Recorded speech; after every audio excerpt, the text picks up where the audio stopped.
সত্যি কথা বলতে কি, আজকের বাচ্চারা যখন পড়তেছিল তখন আমি 71 সালের পরের ঘটনার দিকে চলে গেছিলাম। ওই সময় 71 সালের পরে আমি যখন মাদ্রাসায় পড়াশোনা করি তখন আমার নিজের একটা ঘটনা বলতেছে। আমরা কত বোকা ছিলাম। আমাদেরকে হুজুর বললেন যে অজুতে 4 ফরজ। কয় ফরজ? আমি তখন ছোট ছিলাম, ক্লাসের মধ্যে, পড়াশোনায় ভালো ছিলাম, অন্যান্য সাইডে আবার বোকা ছিলাম। মুখস্থ শক্তিটা একটু ভালো ছিল, যে কারণে যখন ভালো ছিলাম, মেধাবী হিসাবে পরিচয় ছিল, কিন্তু অন্যান্য বিষয়ে একেবারেই বোকা ছিলাম।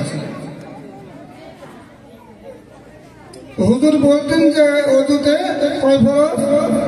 4 ফরজ। তার মধ্যে একটা হলো কি, টাকনু সহ ধৌত করা।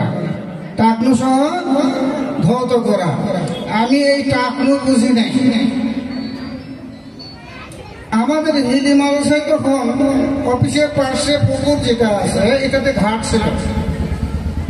স্বাধীনের পরের কথা বলতেছে। এই ঘাটে নেমে বড় বড় ছেলেরা দেখি অল্প একটু ধুয়ে চলে আসে, আর আমি বলছি যে টাকনু মানে তো এটা মনে হয়। আমি এখান থেকে কাপড় উঠে ধুয়ে চলে আসতাম, আর মাঝে মধ্যে ওদেরকে বলতাম যে হুজুরকে বলে দেব, শীতের সময় তোরা চাপাকি করতেছে, একটু ভালো ছাত্র হলে গরম থাকে না। তো কয়েকবার তখন মারামারিটা ছিল চোখ রাঙানো, একটু ধাক্কা দেওয়া, এগুলি ছিল মারামারি।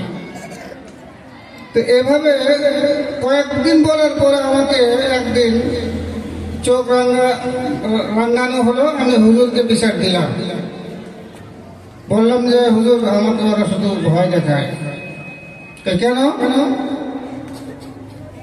আপনি বলছেন যে ওদের 4 ফরজ, তার মধ্যে একটা টাকনু সহ ধৌত করা, ওরা একটু করে ধুয়ে আসে, আর তুমি কোথেকে দো? আমি খুব মেজাজ নিয়ে বললো, হুজুর আমি এখান থেকে দো। বুঝি নাই এখনকার কত ছোট ছোট বাচ্চা একবার এত সুন্দর করে বলতেছে, প্র্যাকটিক্যাল যেগুলি দেখাচ্ছে নামাজ। আমি পিছনে তো বসেছিলাম, তাদের পায়ের অবস্থা কেমন সেটাও দেখলাম, কেমন রাখতে হবে সেটাও দেখলাম। তো ভিত্তি যদি একজন মুসলমানের, প্রত্যেকটা মুসলমান নরনারীর উপর এলেম অর্জন করা ফরজ। ফরজের অধিকাংশ বিষয়গুলো এই বাচ্চাদের মধ্যে চলে আসতেছে। আলহামদুলিল্লাহ, সবাই বলি আলহামদুলিল্লাহ। আমাদের চেষ্টা থাকবে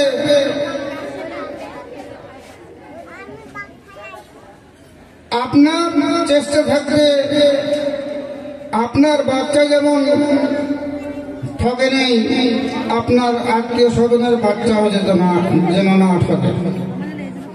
আপনার বাচ্চা যেমন ঠকে নেই, আপনার প্রতিবেশীর বাচ্চাও যেন না ঠকে। তাদেরকে পরামর্শ দেবেন, কারণ শুধু একা বাঁচলে হবে না, গোটা সমাজকে নিয়েই বাঁচতে হবে, একা পার পাওয়া যাবে না।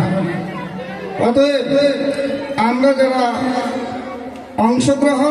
অংশীদার হয়ে গেছি, আমার প্রতিবেশী, আমার আত্মীয় স্বজন যারা আছে তাদেরকে সৎ পরামর্শ দেই। আল্লাহ করুক এরকমও হতে পারে আপনার সৎ পরামর্শের কারণে একটা ছেলে এখানে আসলো, আসার পরে হাফেজ হলো, আলেম হলো, মুফতি হলো।